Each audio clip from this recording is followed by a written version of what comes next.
Please put your hands together and welcome Chris Faulkner.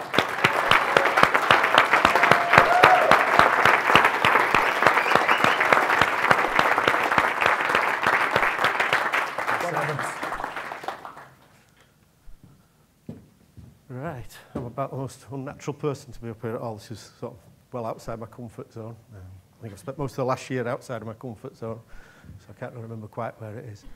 I was just thinking, I was sat out there just a year ago watching Rachel and Gavin and David up here and a couple of others, and I made a decision when I was sat out there that I was going to be up here the following year. And it sounds really arrogant, that, but I have to do that for myself. I have to sort of make a decision and go for it.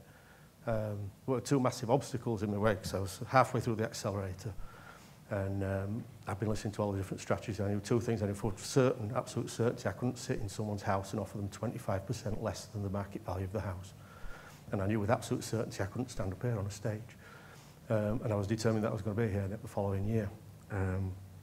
So someone told me about 15 years ago, I was going through something about 15 years ago, and someone said to me, you know, courage is not the absence of fear, courage is doing the things you're afraid of. And I've used that an awful lot in the last 15 years. So right now, this is really courageous. I'm absolutely riddled with fear, but I'm up here doing it anyway.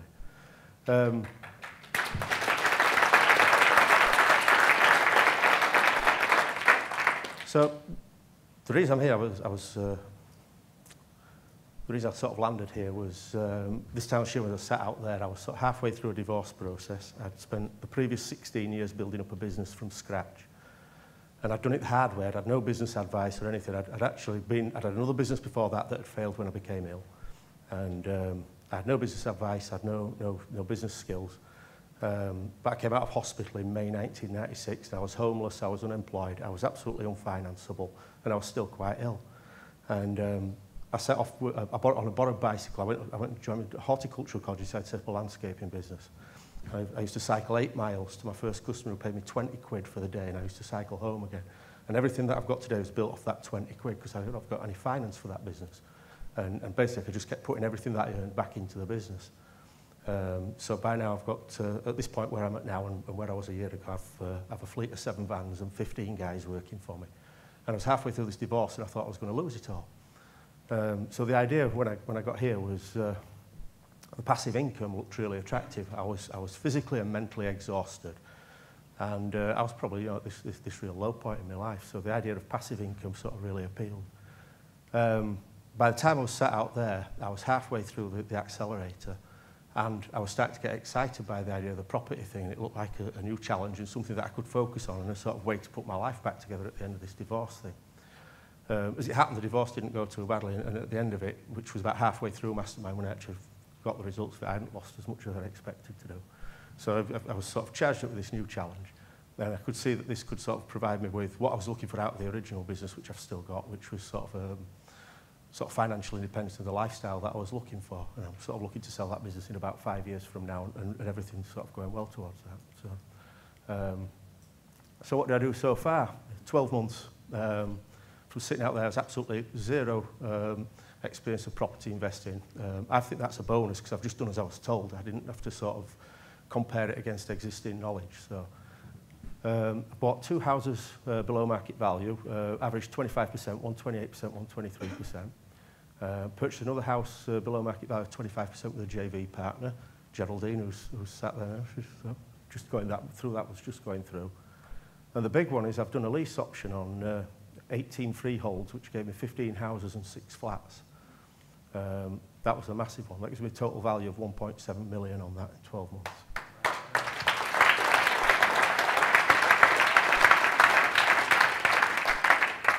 I think that's amazing, to be honest with you. It's sort of, when I typed it in the other night and I sort of looked at it, and it's the first time I sort of realised how amazing it is.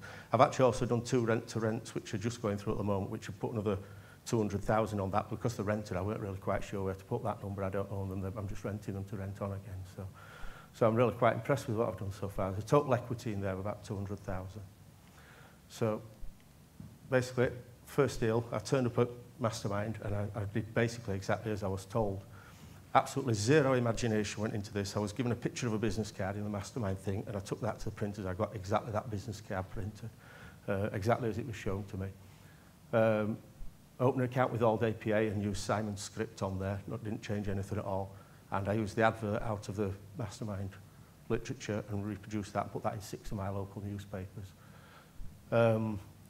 I got this massive response. I know some people do, some people don't. I got quite a big response. And the phone started ringing, and to be honest, I hated it. I was full of fear. I knew I couldn't go and talk to these people, but I just went and did it. I went and talked to absolutely dozens and dozens of supposedly motivated sellers, not all of them were. And as I spoke to more and more of them, I get more comfortable with the process. And in all honesty, in that first few weeks, I probably walked away from about half a dozen really good deals because I didn't have the courage to follow them through. I didn't trust my own due diligence. Sometimes I looked at the numbers and I thought, this is too good to be true, and I walked away from them. But eventually I spoke to a guy called Mr. Raymond. It's absolutely beautiful property in Wakefield. I love this house now. He showed me around. He got 4 Polish girls living in there, and it was like a shed. He was treating them like animals. There were hasp and staple and padlocks on the doors and things. It was about 6 layers of carpet. It stunk awful.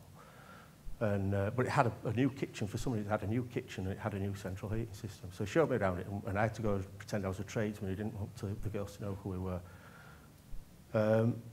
We went and sort of stood on the doorstep. And what happened was sort of the stuff that I've been hearing about on Mastermind. I couldn't believe the conversation I had with this guy. The All Day PA had said the house was valued at 95,000. So I went and I said the question I've been told to ask, so how did you get the £95,000 valuation? And this man said to me, well, 95 might be a little bit sort of optimistic. It's probably worth about 85, which I raised my eyebrows at, and that wasn't some sort of clever negotiating technique. It was shock that it just sort of knocked 10 grand off the price. So he said, well, actually 85, he says, when he saw the raised eyebrows, he said, well, 85, maybe 80 is closer to it. And I raised my eyebrows again, at which point he said, look, don't mess me about, Chris. He said, I'm not going to take a penny less than 70,000 for this house. so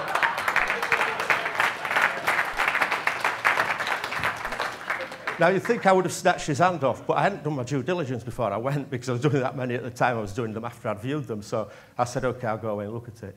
There are 2 great comparables, just 100 yards up the road in one direction, a house in a complete refurb, exactly the same house, street of identical houses. Didn't have the central heating, didn't have the new kitchen, and that had just sold the week before for 80 grand. 100 yards the other direction, one fully refurbished, had sold about 2 months previously at 117.5. So at that point, I snatched his hand off. We completed in February 17th, 2012. 10 weeks, we did a complete refurb. I spent too much on the refurb. We did it at 12k. I turned it into a 4-bed multi-let, put it on spare room and U-pad, and I fully let it in 4 weeks. A tenant left last week without giving notice, and we'd re-let his room in 4 weeks. It's a brilliant house, that one. So that's it now. So, second deal, I got through going to PIN meetings. Oh no, I'm supposed to do the numbers on that one first. There we are. 70 purchase, 17.5 deposit. Mortgage 52.5, repayments are 250 on that. 12k refurb. I've had 3 estate agents out to value it, have all valued between 110 and 115. So if I refinance now, I could pull out everything I put in. I get £700 a month cash flow after it from the 4 rooms, let at £75 a week. So I'm really quite happy with that one. Wouldn't need many of those to retire, would I? So the next deal I got from PIN meetings, I got involved in the Huddersfield PIN right at the beginning. I'm regularly attend sort of Sheffield, Leeds and York, which are all within my area. Talked to loads of people at the PIN meetings. I was at Sheffield and I heard a guy at the back that I'd never met before stand up and say he was just negotiating a deal on an option for 18 properties, all in my area, all within an hour's drive of me. So I went and grabbed his hand at the break and shoved my business card in his hand. Told him I was interested, went home and emailed him, then I texted him and then I phoned him. And I didn't get any response from him.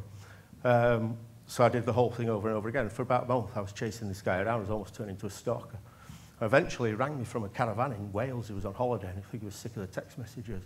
And we arranged to meet up and have a coffee, and we talked through the deal. It was obvious looking at the deal that it was 21 units, 6 flats and 15 houses on 18 freeholds. Looking at it, the guy that was the vendor was a young man, mid-20s. He bought them on his late teens, early 20s. Height of the market, something you can see from the mortgages, he was buying 2 or 3 a month at a certain point. 100% mortgages. Some of them were in negative equity, but not all of them. And what he'd done is he'd just milked them. He'd taken all the rents and he'd not spent anything on them. And it got to the point where as they were coming empty, he was having trouble re-letting them. They all needed small, light refurbs. Looking at it was obvious what everybody else was doing. They were all looking at it and saying, I'll have that one, that one, that one, and that one, but nobody was interested in the lot. So I offered to take the whole lot at half the option fee. He was asking for £2,000 per property option fee. I said I'd take the whole lot, solve the guy's problem, and for £1,000 per property option fee. We met the vendor, had a lunch and agreed everything. Everything was signed. We covered all his worries, and we agreed to do the deal for me to take them on the 1st of June. 2 days before the deal was due to go through, the guy started throwing in clauses. Lots and lots of sort of, he basically wanted rid of his problem, he wanted to retain control. So the deal fell.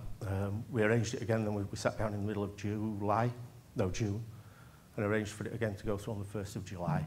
And again, I think he had this sort of cliff edge negotiating technique, because the day before it was due to go through again, a load more clauses arrived. And over the next 5 days, there's about 150 emails went through as we tried to solve all the stuff. I didn't actually give him anything at all on the deal. I gave him a couple of small wins that were unimportant stuff, just to sort of keep it going. And on the 4th of July, it became mine. I'll just very quickly show you a couple of properties. None of them are the beautiful stuff you've been looking at. The first one's real ugly. Here's a deal. So first of all, 1.3 million value of the properties. Outstanding mortgages, 1.35. So overall, it's in negative equity, but there's about 8 of the properties have some quite nice equity on them. Because I can exercise the options individually. If I want to, I could buy the ones that have got the equity and not take the ones that don't. It's a 7-year deal, so I'm obviously hoping that the market will give me equity on all of them. But the cash flow is brilliant, so even if I give them all back after 7 years, it's still okay. Option fee for property, £1,000. Sources fee was £850. Legals, I got a really good deal because I was doing so many. 50 quid, so my total cost going in was £1,900 per property. Mortgage repayments, £3,500 a month. Fully let, which they're not when I took them over, and that's what my job is now, is to get them all fully let. Is a rental income without anything imaginative or creative of £8,500 a month, giving a cash flow of £5,000, which is just fantastic. You know, I think there's potential to get another couple of grand a month out of it through multi-letting, and that's what I'm doing at the moment. So this is first. I just want to show this. Well, it's as ugly as they come. This is. I didn't have a chance to go and take photos after we'd done the refurb. This is the first one we did. This is 2 flats, a ground floor and a top floor, professionally converted about 10 years ago. I'm renting it to LHA tenants. They had a light refurb. It cost me £2,500 in total to do both of them. It was just cosmetics. Rental income on LHA rates. The top one, 2-bedroom, 435. Bottom one, 1-bedroom, 350. Gives me a rental income of 785. But the mortgage is only 99 quid a month. It's 50 quid per flat mortgage. So I've got this massive cash flow, this sort of pretty ugly looking thing in the middle of Gainsborough. So most of these are all within the portfolio. This is generally what it's made up of. That's a straightforward, you know, it's not about properties. Rental income of 525, mortgage 179, 350 cash flow. So, you know, this one we're just converting into a 4-bed HMO. This one's just come empty. This is the sort of stuff that's made up. I'm rushing through now because I'm getting some signs from the back. That one, when I've refurbed it, will give me about 700 a month cash flow. So it's a nice little portfolio. It's got some good stuff in there. So just to sort of try and wrap up now quickly because I'm out of time. This month, I'm doing the 3-bed semi with the JV partner, which we've got going through at 25% BMV. I've got a 3-bed semi. You can tell I've run out of money now. There's a JV. And the next one's a 3-bed semi where I've got vendor deposit. That's a really nice one. A RICS valuation of 118,000. I'm paying 88 for it. And I've got 3 refurbs ongoing as part of that portfolio, so I'm busy. Very busy. In the pipeline, I'm doing 2 rent-to-rents on the East Coast. That came as a direct result of Cal's cash flow and sharing day. I was sat next to Jeremy, who was doing lots of holiday lets. I was listening to Cal's version of holiday lets, and I thought that motivated me to that weekend. I was off, and I found these 2. They're both in Flamborough. The one on the left, where it's just been refurbished by a builder, that's his sign in the window. We've arranged to take that one at $325 a month. The one on the right, we take it at $300. That actually needs quite a bit of work doing to it. They'll rent as holiday rents in Flamborough between £450 and £700 per week. And on the host seasons and welcome websites, those kind of properties, one bedrooms in that town, are all fully booked for the next 2 months. So they're quite promising. And their rents, I've got no money going to them at all, except for sort of a little bit of refurb and decorating stuff. So, and it's a lifestyle thing as well. We want to sort of use them for ourselves. So quickly, just to wrap up, what did I do? I just followed the instructions. Absolutely no creative stuff at all in there. No imagination. I did exactly what I was told to do when I was told to do it. We came, you know, Simon said, put the advert in paper. I put the advert in the paper, print the business card. I print the business card, set up the old API up, set up the old API. And then I just did stuff that I've been told to do. PIN meetings, essential for me. I've met so many people at PIN meetings, especially through being involved rather than just attending. And of course, I wouldn't have found the deal that's the big one for me without that. And then I just do it. Just go out there and do it and keep doing it and keep doing it. And at the moment, I'm at the place, I've got all this stuff now. I need to consolidate it into a business. I need to get the empty stuff rented, systemise it, enjoy it. And you know, that's it really. I think that's me about wrapped up. I think I just press it, yep, that's it. It's me done. I just want to thank everybody, thank Simon, thank all the PIN guys, and thank all the Mastermind 10s. And that's me done. Thank you. Chris Faulkner. Thank you, Chris. Well done.